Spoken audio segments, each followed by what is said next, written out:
Chers amis internautes, bonjour, bienvenue une fois encore dans cette émission Actualité à la loupe.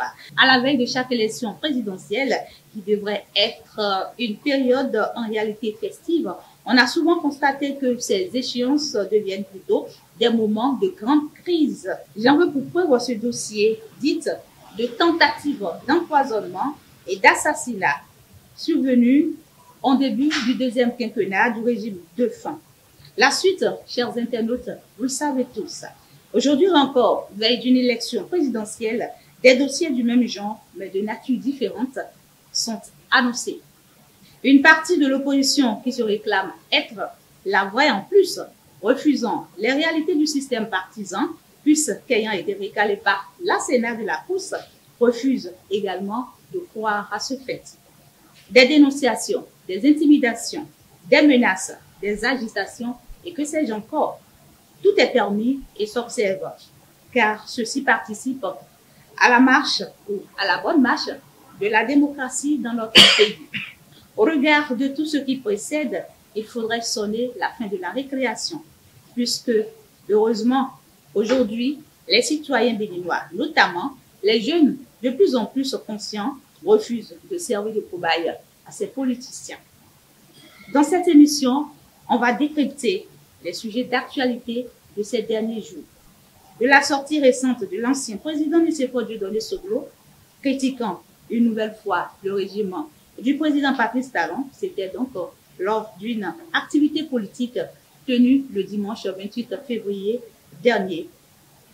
En passant par les interpellations et les mandats de dépôt de quelques membres du Parti des démocrates pour aboutir à la dernière nouvelle, celle de la mise en garde à vue de la candidate de ce parti, je veux bien nommer Rekia Madougou, puis les explications données ce jeudi par le procureur spécial de la Crayette, Mario Métono.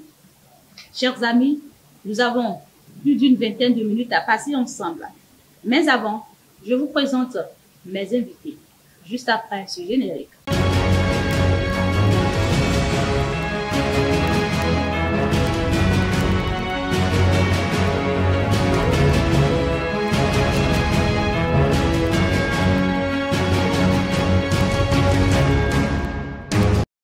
Autour de cette table, je reçois pour vous, chers internautes, trois grandes personnes, trois grandes figures. À ma droite, je vous présente Joël Ataï-Guédégué, il est expert en gouvernance, n'est-ce pas? Monsieur Joël, bonjour. Bonjour, chers amis. Bienvenue sur ce plateau. Ganiou Aïdé, journaliste, analyste politique. Bonjour, cher confrère. Bonjour, madame. Comment vous allez ce matin? Merci d'accepter notre invitation. Et bien sûr, en face de Ganiou Aïdé, nous avons Julio Tometti, qui lui est juriste. Bonjour, Julio. Bonjour et bonjour, internautes. Merci à vous et bienvenue sur cette émission. L'actualité à la loupe, ce numéro reçoit donc trois invités. Je viens de les présenter à vous. On va s'intéresser à l'expert en gouvernance, Monsieur Joël Ataï-Guédégué, pour cette première question. Pourquoi toutes ces invitations à chaque veille d'élection, Monsieur Joël? Vous l'avez dit quelque part, c'est l'enjeu de la conquête et de l'exercice du pouvoir. Donc, il est à peu près de bon temps que la compétition s'exacerbe. On aimerait que cela passe par les voies les plus légales, les plus pacifiques, mais il est difficile d'obtenir ça, vu la détermination des acteurs, vu également peut-être le peu de cas qu'ils font de la légalité, qu'ils soient au pouvoir ou non. Et donc, il y a un réel problème de formation politique d'abord, des acteurs qui prétendent au suffrage universel dans notre pays ou qui animent les partis politiques d'un côté. Et puis, il y a probablement que beaucoup reste à dire sur les processus électoraux dans leur préparation à travers les textes régissant la dite élection, à travers les organes qui sont mis en place pour gérer le processus électoral. Il y a parfois beaucoup à redire et donc dans cette critique, dans cette remise en cause, il peut y avoir de la véhémence, il peut y avoir la tentation même de sortir du cadre légal où on aimerait voir tout le monde faire entendre ses prétentions. Alors, Julio Tometti, dites-nous, l'enjeu est-il si grand de taille pour qu'on assiste à toutes ces agitations à chaque veille d'élection? Vous l'avez dit tantôt, ces éléments, ces déboires ont commencé depuis 2012, puisque avant 2012, les élections que nous avons eues, les crises que nous avons eues, souvent ce sont les crises post-électorales, les crises qui naissent après les élections. Ici, nous sommes dans un contexte où, juste avant chaque élection, il y a différents soubresauts, différents tas qui apparaissent. Il faut dire que ceci est principalement dû, à la réforme du système partisan initié depuis l'avènement du nouveau gouvernement qui a été le pouvoir récemment. Qui, il faut le dire, dans le diagnostic, tout le monde reconnaissait que le système partisan tel qu'il est, tel que se comportaient les acteurs politiques, n'était pas orienté dans le sens d'un réel développement ou bien dans le sens de la recherche du bien commun. Et à partir de ce moment-là, tout le monde est d'accord qu'il faut corriger. Mais quel est le sacrifice pour corriger? Et donc, apparemment, nous ne sommes pas souvent prêts à consentir le sacrifice qu'il faut. Et donc, on est passé aux réformes. Les réformes sont quelque peu difficiles à digérer pour certains, et surtout par rapport, je dis pas à certains, mais de l'autre côté, il y a aussi au niveau du pouvoir de celui qui administre cette réforme-là, il y a une question peut-être de méthode, de management, peut-être qu'on n'a pas réussi quelque part. Et c'est ça qui a fait que, à partir des premières élections qu'a connu ce régime, les élections législatives de 2019, il y a eu les premières expressions que nous avons entendues comme exclusion. Et c'est ce qui nous poursuit, c'est ce fantôme d'exclusion qui nous poursuit et qui centralise en fait le débat préélectoral dans notre actualité. Il faut dire que depuis élection législative, élection communale, élection présidentielle, nous sommes toujours sur ce coup d'exclusion, tentative d'exclusion, ne pas permettre aux uns et aux autres d'aller aux élections. C'est l'expression, c'est la tendance qui se dégage. Mais au fond, de quoi s'agit-il? Il s'agit de réformes sur lesquelles les gens ne se sont pas fondamentalement accordés, d'accord? Et donc, la mise en œuvre devient quelque peu difficile. C'est vrai, par le passé, nous avons fait une sorte de passage en force. C'est ça qui nous a permis d'aller aux élections législatives. Aux élections communales, c'était un peu moins. Qu'est-ce que donnera ces élections présidentielles? Est-ce qu'il est bien d'aller toujours par la force ou bien de rechercher le consensus nécessaire autour de cette échéance électorale, qui est l'élément fondamental qui réunit chaque 5 ans tous les Béninois au cours d'un idéal qui quoi, celui à qui nous aurons à confier nos destinées pendant 5 années, pendant 5 grosses années. Alors, Gani, votre avis sur ces deux explications, des agitations à chaque veille d'élection? Je crois que depuis l'avènement de ce pouvoir, nous observons au-delà des débats politiques qui deviennent plus vifs à la fin de chaque élection, nous observons des cristallisations entre des individus, finalement. Si vous observez bien, de tout temps, il y a toujours eu cette passion à la fin de chaque élection. Toujours. Il y a toujours eu cette forme de position. Mais, lorsqu'on observe de près, ça n'a jamais été l'occasion pour rentrer dans les situations de crise qui a manqué. Depuis 90, quand vous prenez le président Soglo, qui normalement, en tant que Premier ministre de la transition, ne devrait pas se présenter selon les clauses, et qui vient, normalement, déjà cette période-là, il pouvait y avoir crise. Des acteurs pouvaient dire non. En 96, quand il perdait le pouvoir, c'est vrai, on a entendu tout ce qu'il y a eu. Mais à un moment donné, il a pris le dessus sur lui. C'est ça. Il a pris de la hauteur. En 2011. Il a pris la hauteur, laissant l'opposition à justement, le pouvoir. En 2001, on a connu la démission du président Soglo, la démission du président Mbeki, et puis le président Amsou Bruno qui a sauvé donc les élections. En 2011, on a connu le coup d'État. Le chaos, le fameux chaos. Le président Mbeki pouvait pousser ses partisans à descendre dans la rue et compromettre la paix au Bénin. Mais là également, lui également, il a pris le dessus. Mais quand vous observez bien, à partir de 2016, la cristallisation du débat entre Patrice Talon et l'ex-président Boliaï était sur les relations politiques aujourd'hui entre les acteurs. Observez, en 2019, ce sont des situations personnelles. En vérité, ce qui rejaillit, ce qui transparaît dans l'animation de la vie politique aujourd'hui, c'est beaucoup plus un problème entre deux individus qui chacun incarne un pôle de la politique au Bénin. Quand on prend ces élections-ci, observez tout ce qu'on a. Des gens qui refusent enfin, qui sortent des périmètres de la légalité, qui acceptent une partie de la loi et qui rejettent l'autre partie de la loi et qui menacent, qui disent sans nous, les élections n'auront pas lieu.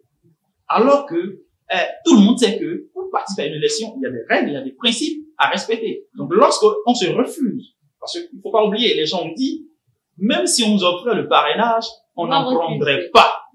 Ça suppose que les gens sont dans un autre dessein. Ils ont fait obstruction volontairement donc au respect des tests. Et donc quand on est dans ce schéma-là, il faut comprendre que ce qui arrive ne peut plus étonner. Ce qui arrive n'est que l'explication normale des attitudes, des postures qu'on a observées depuis un certain temps. Donc vivement que à un moment donné la passion descend et que des gens puissent se parler. Parce que tout ce qu'on observe là, on parle de complot d'assassinat, les positions sont trop braquées. Les scénarios qui se répètent. Voilà, il y a que, on crée une situation, une atmosphère d'hérité, une atmosphère de méfiance, de psychose quasiment. Donc il faudrait que nous puissions retrouver cette sérénité qui nous caractérise au Bénin, qu'on puisse se parler, qu'on règle les problèmes, tout en restant légal. Parce que ce qui nous lie tous à la République, c'est la loi. Peu importe nos volontés. Justement, Joël Ataï-Guédégbé, est-ce que ça dit que l'option politique, faite par notre pays en allant à la conférence nationale des forces de la nation a échoué? Pour beaucoup, en tout cas, le consensus issu de la conférence nationale de 90 a volé en éclats. Je ne dirais pas en 2016 ni en 2019. Et en réalité, il y a eu, comme Gagnon le disait, plusieurs occasions de remise en cause. On a parlé de la candidature du président Soglo, du premier Soglo, sortir même de la transition. Donc, c'est pas les soubresauts qui est manqué.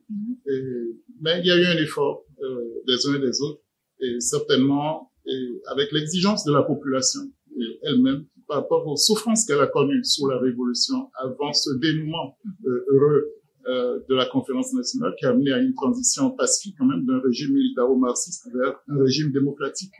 C'était assez inédit. Et donc, quand on voit les sacrifices consentis, le parcours effectué, peut-être que les uns et les autres ont pu faire l'effort de la retenue pour savoir raison garder. Et quand bien même il y a eu des contestations, parfois véhémentes, du processus électoral, le président Soglo n'a pas laissé de bonne grâce le pouvoir en 96. On a tiré sur la maison d'un vice-président de la Cour constitutionnelle. Il y a eu des pressions sur les membres de la Cour constitutionnelle. En 91, à Parakou ou ailleurs, il y a quand même eu des pogroms anti-ethniques et autres qui rappelaient les années 60-70. Donc, chaque fois, on est passé quand même par des crises qui ont interpellé sur la solidité de notre vivre ensemble, sur ce qui nous réunissait, ce qui pourrait en tout cas nous permettre de continuer à vivre ensemble et à construire ce pays. Donc, il va sans dire que à chaque époque ou à chaque situation, ces crises, les acteurs peut-être se sont réduits principalement au président Yaïboni, au président Talon. Et c'est en ça que l'élection présidentielle est toujours un danger. Et dans nos pays, le président Yaïboni n'est même plus candidat, n'est plus censé être candidat depuis 2016, qu'il a fini ses 2 mandats. Mais tout se passe comme s'il était en compétition, s'il était dans la danse. Et donc ça, c'est un détournement du système de règles. C'est vraiment de la manipulation de la population qui n'y comprend pas toujours grand-chose. Et des partis politiques qui sont faibles, qui ne sont pas institutionnalisés et qui se réunissent essentiellement autour de grandes figures.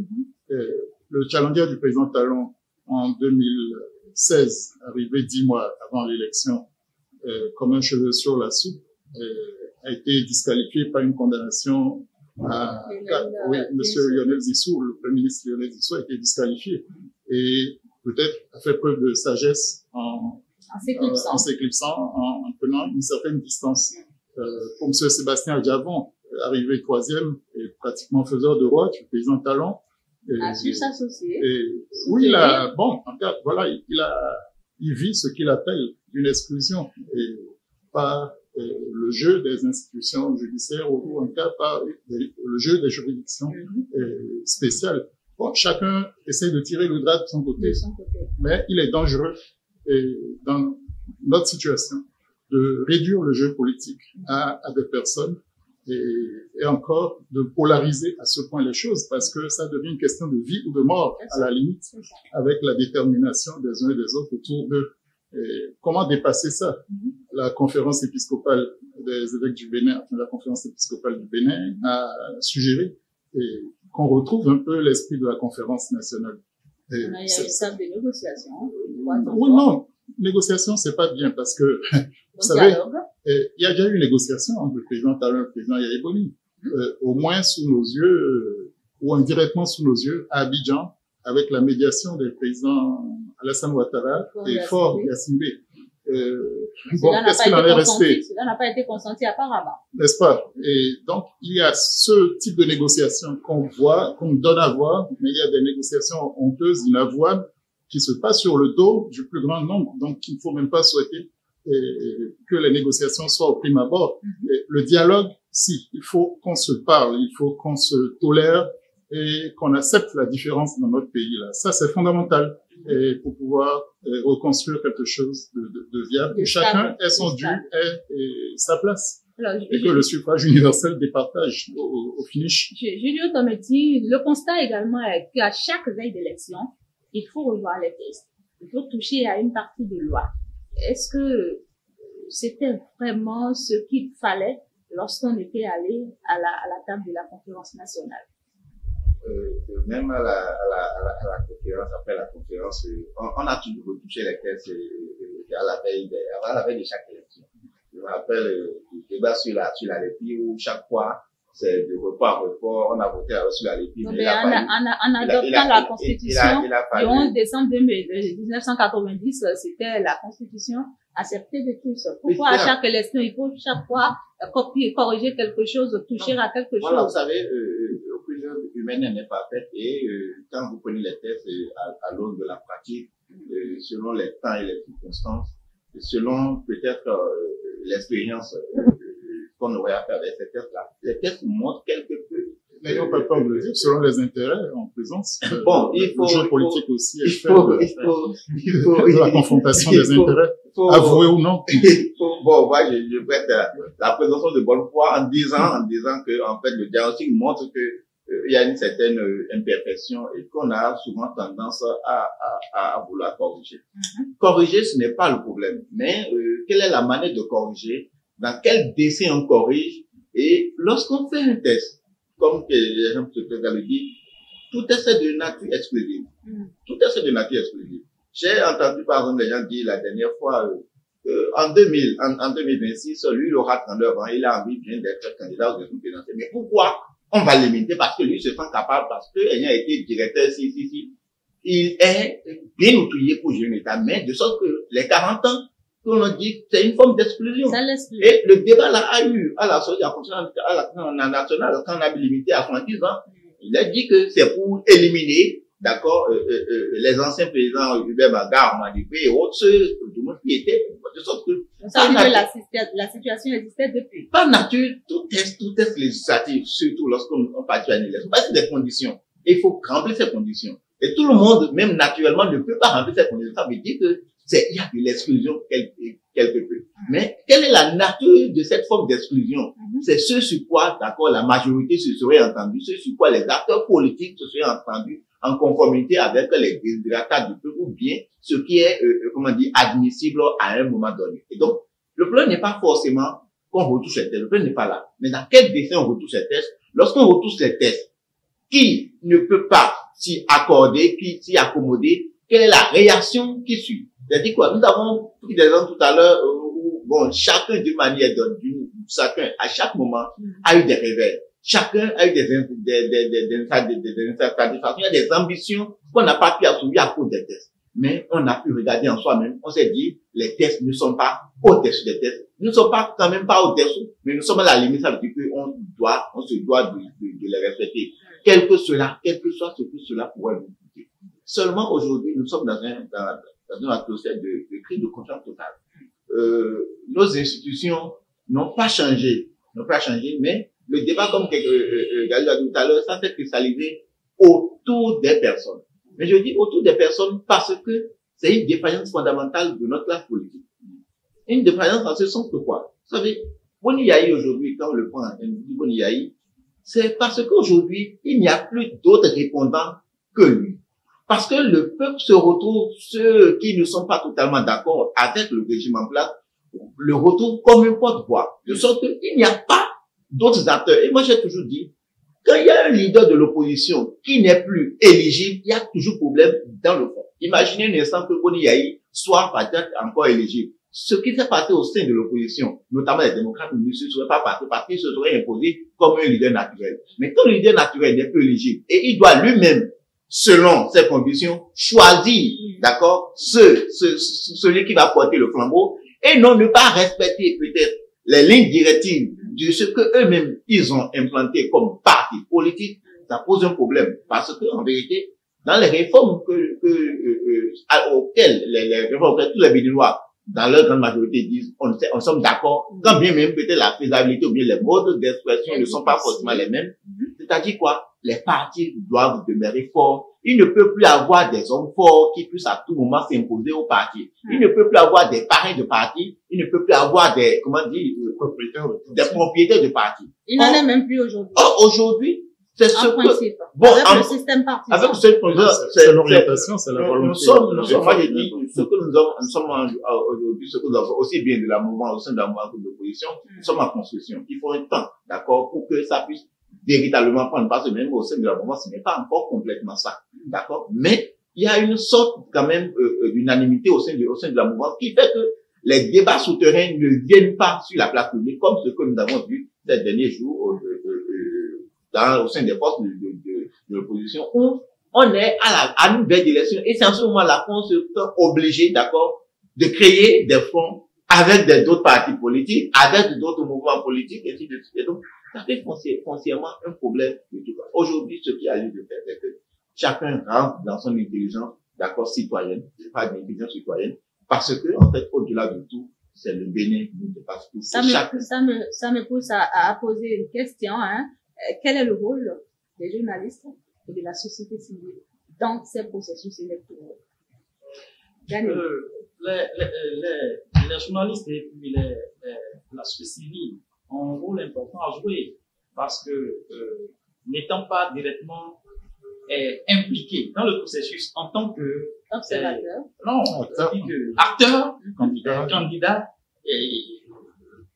ils ont donc le recul qu'il faut, le recul nécessaire pour pouvoir demander à chacun d'avoir de retenue, d'appeler donc à la conscience citoyenne des uns et des autres. Donc c'est un rôle même décisif parce que nous devons être les promoteurs donc de la cohésion nationale. On doit donc pas notre rôle, pas ce rôle de médiation si on veut. Parce qu'aujourd'hui les gens ne s'écoutent plus. Ils sont dans des positions trop rigides. Donc, c'est à nous de leur parler. Et malheureusement, le constat n'est pas ça, hein. Le constat, ce n'est pas ce que vous dites là. Non, justement, on constate que des journalistes prennent parti, l'opposition, la société civile qui prend parti pour l'opposition.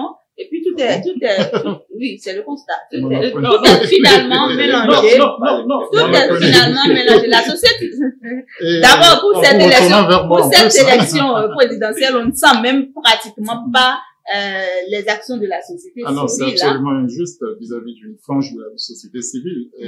La société civile. Qu'est-ce que vous faites en tant que membre de la société civile? Non, je ne suis qu'un acteur à la base, quelle que soit ma visibilité. Mais à travers la plateforme électorale des OSC, nous avons maintenu la veille quand même depuis. Appelant à la paix. Non, pas qu'à la paix, oui, fondamentalement à ça, à l'observance des règles, à l'adoption de règles inclusives, et autant que faire se peut, et puis à appeler les uns et les autres à savoir raison garder. On n'a pas désarmé selon notre disponibilité les moyens que nous pouvions avoir et qui nous sont très chichement comptés. Et ça, c'est la croix et la bannière. Si vous avez plus de moyens, vous feriez plus. Oui, absolument. Et c'est pourquoi c'est seulement pratiquement au moment des élections qu'on déploie la plus grande visibilité, le plus grand arsenal. Il en coûte d'entretenir des observateurs de longue durée sur le terrain.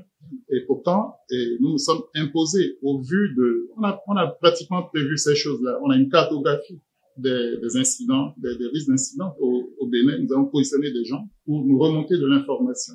Et c'est analysé. Et au-delà même de nos associations, nous avons créé un groupe national de réponse, le Généreux, qui a même fait une conférence de presse là, en début de, voilà, pour faire le point de ces observations, ces recommandations sur le processus électoral.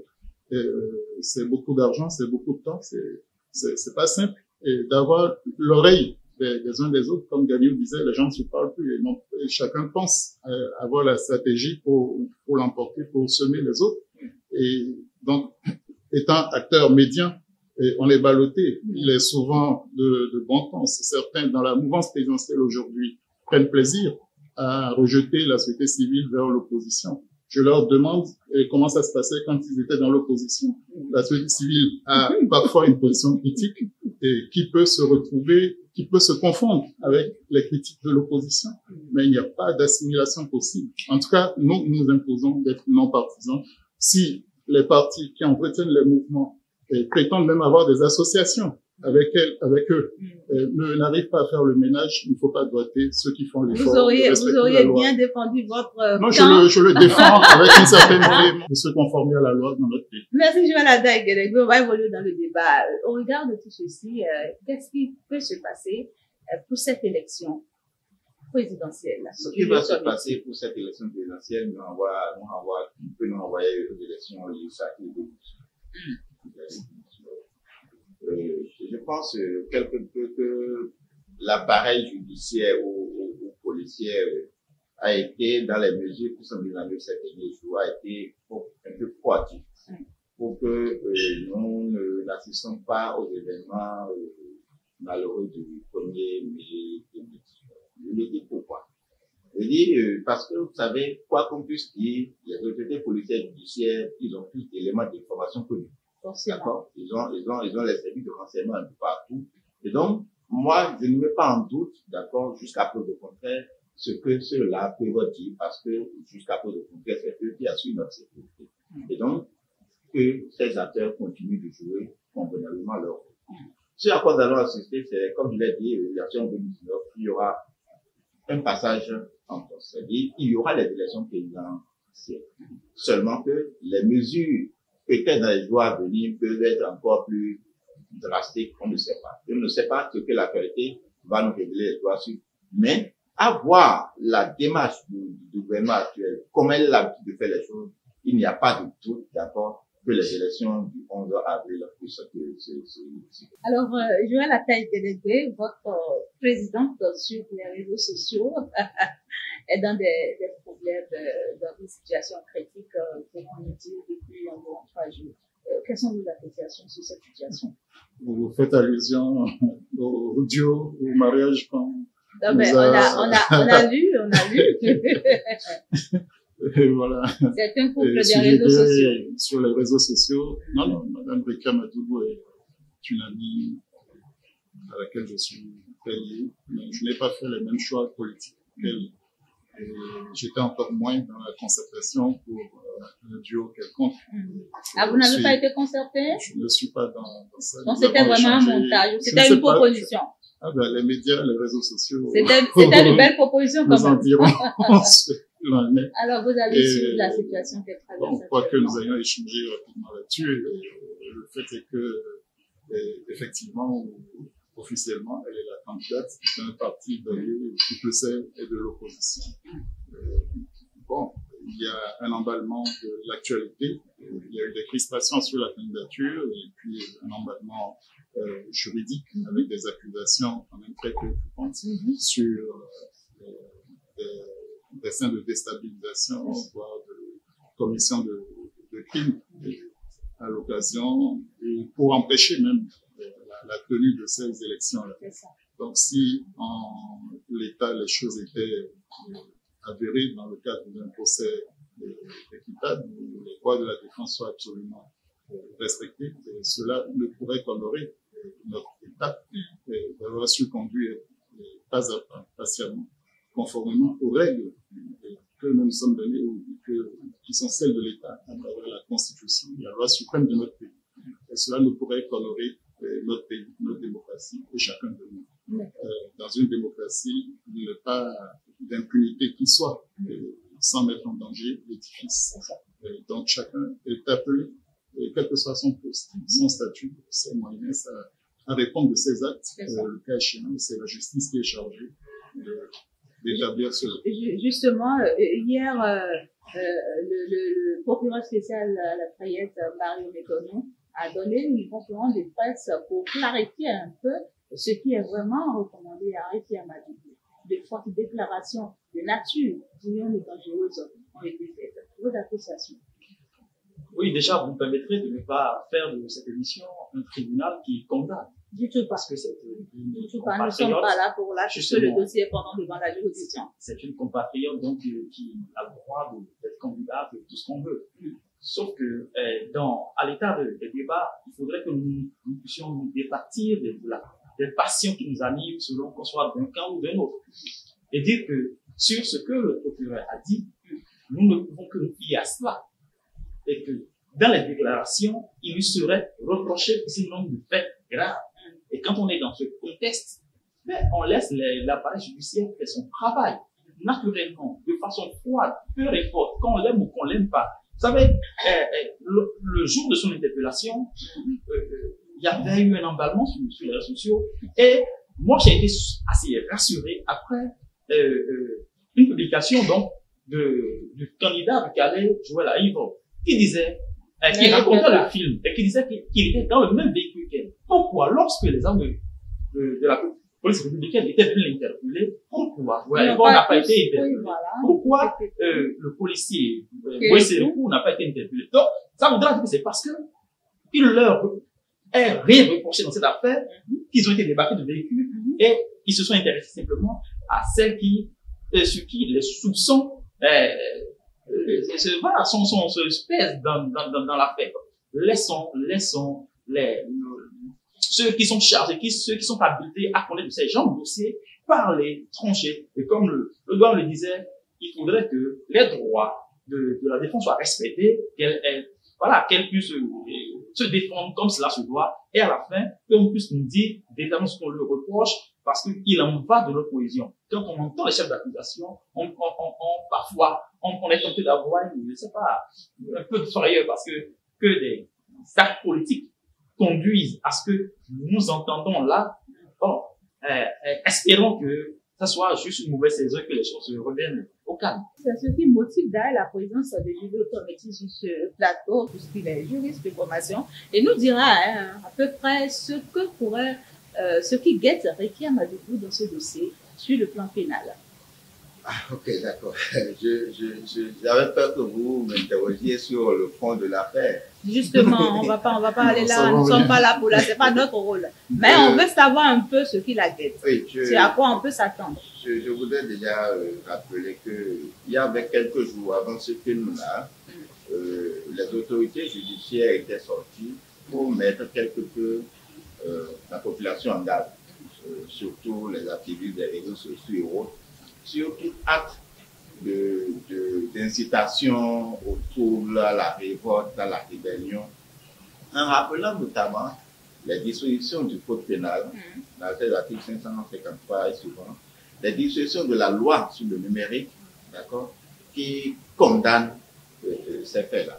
Il y a dans les faits mineurs, je parle d'abord des faits mineurs, dans les faits mineurs de trouble à l'ordre public, d'incitation à la violence et autres, il y a trois types de condamnation. La condamnation pécuniaire, d'accord, c'est-à-dire on vous condamne à une amende, ça part de 500 000 jusqu'à 50 millions. Il y a les peines privatives de liberté qui vont de 6 mois jusqu'à 10 ans. Ça peut aller à la prison criminelle qui est 20 ans et plus.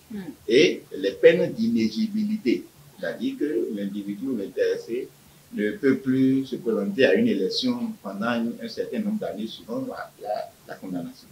Mais le cas de Réki Amadougou, c'est encore plus préoccupant parce que ne se situe pas du tout dans ces registres-là.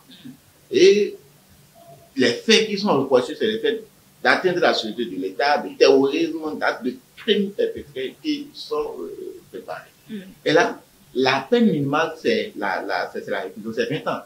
Si ça arrivait à être adhéré. Et vous savez, nous sommes dans un contexte national et international. Mais certains projets, ça n'a pas encore été réalisé. Oui, vous savez, j'ai un peu dit, c'est pas ça. La règle, c'est que la tentative est aussi punissable que la commission des faits. La tentative est punissable. C'est-à-dire que vous avez préparé, vous ne l'avez pas fait, on vous a dit, il y a ce qu'on appelle l'absence de désistement volontaire. Si c'est la personne qui a préparé son cours, essaie de désister de lui-même avant peut-être qu'on ne soit informé, le plan ne se pose pas. D'accord? Mais ici, il y a ce qu'on appelle l'absence de désistement volontaire. Donc, la tentative est autant punissable que la commission elle-même de l'infraction. Ça veut dire que si ces faits arrivaient à être prouvés devant une cour, elle est extrêmement grosse. Surtout que nous sommes dans un contexte contexte national ou international marqué par la peur du terrorisme. Et donc, quand on entend ça, waouh, on se dit il y a lieu à s'inquiéter par rapport au sucre. Mais seulement, c'est un jury qui disait les faits, d'accord, pourraient peut-être même être encore qualifiés. Parce que c'est l'autorité de poursuite qui fait son travail actuellement, le procureur, avec les juges d'instruction qu'on aura commis. Il passera en jugement. Donc, c'est un jugement, même les faits peuvent être requalifiés qui fait. Seulement, il faut espérer que chacun des acteurs à tous les niveaux puisse faire véritablement leur travail, d'accord, avec ce que j'appelle l'intelligence citoyenne, d'accord, en toute responsabilité, pour que si quelque chose est reproché à quelqu'un, il puisse en répondre. Si ce n'est pas le cas, qu'il puisse être relâché. Alors, on va faire un dernier tour de table, Joël Ataï-Guédégué. Et quel est le rôle de l'État, du régime qui organise actuellement l'élection présidentielle? Quel est pratiquement son rôle pour la réussite de cette élection afin qu'elle soit paisible? Fondamentalement, ça a commencé avec la prise du décret convoquant le corps électoral par la diligence du président de la République. Et c'est le premier acte fondamental qui déclenche le processus et qui nous met quand même dans la perspective qu'on a pensé à mettre les moyens. Mais je n'ai pas entendu de plainte. J'ai personnellement participé au cadre de concertation sur la LEPI avec le COS, où il y a eu un effort de mise sur la table des difficultés et d'adoption de solutions idoines. La liste est achevée, déposée à la Sénat dans les délais. Donc, Dieu merci, au moins de ce côté, ce souci est derrière nous. En 2011, ce n'était pas le cas, même en 2016, j'en passe. Donc, les craintes se déplacent sur d'autres curseurs et du processus électoral. La Cour constitutionnelle a un rôle fondamental à jouer, à commencer à se faire l'arbitre du jeu. Bon, il faudrait qu'on aille jusqu'au dénouement, sans passion, mais dans la plus grande sérénité et conformément à la règle de droit. Et c'est par rapport à ça que nous serons départagés, quelles que soient nos préférences, nos passions ou voilà, nos désamours. Il n'empêche, nous sommes tous interpellés dans le maintien d'un climat de paix. Ce serait votre appel à la population. Oui, à tout le monde, quel que soit, qui que nous soyons, où que nous soyons. Nul ne saurait être au-dessus de la loi. Et chacun de nous est justiciable des lois de notre pays. Et donc, que chacun sache effectivement raison garder et que le meilleur l'emporte. Alors, M. Gagnou, vous êtes journaliste, analyste politique. Permettez peut-être que je finisse, parce que vous allez vers le journaliste, et je voudrais dire que dans ce contexte, les journalistes ne doivent pas se sentir à l'abri des peines privatives de liberté. C'est seulement pour les délits accomplis dans l'exercice de leur fonction, mais comme Julio Tometti l'a dit rapidement à travers le code du numérique, l'activité journalistique peut être criminalisée si on a participé à relayer des appels à la haine interethnique, à la violence et autres. Là, on tombe sous le coup de la criminalisation et on doit pouvoir répondre comme n'importe quel citoyen, qu'on soit journaliste, il mérite ou pas. Donc, il s'agit plus que jamais de retrouver la déontologie et l'éthique du journaliste. Rassurer l'employé, tout comme votre vous avez avis, dit c'est tout à l'heure.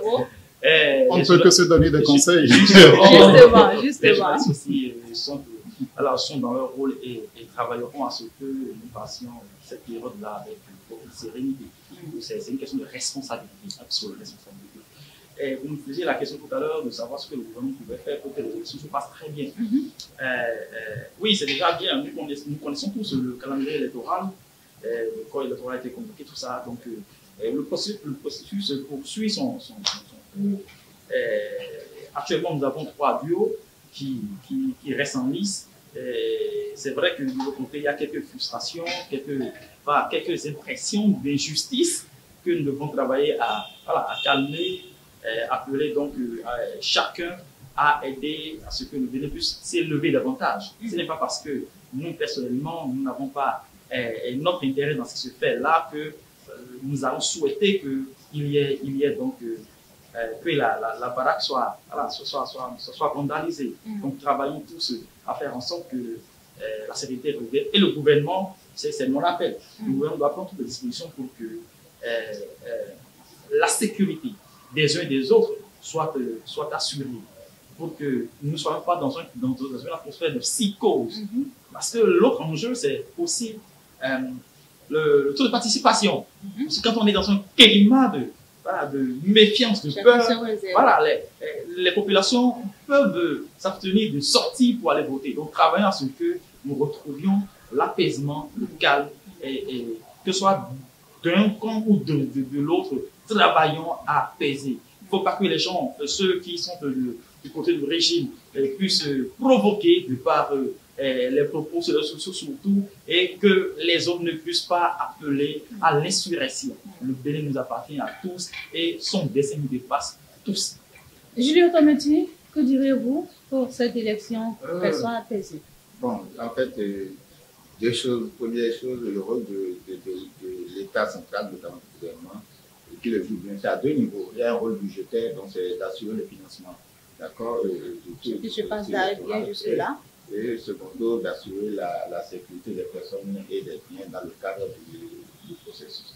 Deuxième chose que j'ai à dire, c'est que nous soyons d'accord ou pas, je prends même pour appui l'une des dernières décisions de la Cour constitutionnelle où un requérant évoquait les arrêts de la Cour africaine des droits de l'homme, où la Cour constitutionnelle répliquait que oui, il est d'accord que la Cour africaine des droits de l'homme arrête des décisions qui intime l'ordre à l'État béninois de remettre en cause ces tests, mais que jusque-là, ce n'est pas encore fait. Et qu'à partir du moment où ce n'est pas encore fait, les tests actuels restent en vigueur jusqu'à preuve de contraire. Donc, que nous soyons d'accord ou pas, d'accord, la législation actuelle reste d'actualité et nous lui devons tous respect, quitte à travailler politiquement, à renverser d'accord, la tendance pour que peut-être tel que nous voulons, si la masse populaire avec une position réformée, pour que ça soit en conformité avec d'autres désirata. Dernier élément, c'est que, comme Ganou l'a dit, le dernier défi, c'est le taux de participation. Et il faut éviter de vendre la peur. Il faudra éviter de vendre la peur. Nous l'avons eu ces dernières années, même depuis les élections présidentielles, jusqu'à la prise de pouvoir du président Talon, vous rappelez. On s'est même jusqu'au jour de passation, on se disait que quelque chose allait se passer. Les gens racontaient un peu de tout à se faire. Ça s'est passé aussi lors des dernières élections législatives et municipales. Et tout ça est constitutif d'infraction. Donc, si des gens arrivaient peut-être à tenir sur le coup de la loi, quand on les poursuit, quand on va pouvoir les poursuivre, que ça ne soit pas parce que je suis opposant, je ne dis pas la même chose que le gouvernement, que l'on soit une sorte d'acharnement. Parce que quand vous lisez bien, quoi que l'on a reproché d'accord, aux acteurs politiques judiciaires, quand vous entendez quelqu'un sur le coup d'une loi, vous entendez ce qu'il a fait, vous allez lire les thèses, vous remarquez qu'on n'invente absolument rien. Donc, chacun exerce sa citoyenneté, mais en toute responsabilité. Voilà, merci beaucoup à vous, chers invités, chers internautes. Je recevais donc dans ce numéro de l'actualité à la loupe Joël Ataï Guédégbé, expert en gouvernance, Julio Tometti, qui est juriste, et bien sûr Gani Waïndé, journaliste, analyste politique. Merci à vous de nous avoir suivis. À très bientôt pour un autre numéro de l'actualité à la loupe. C'était Josia Web TV.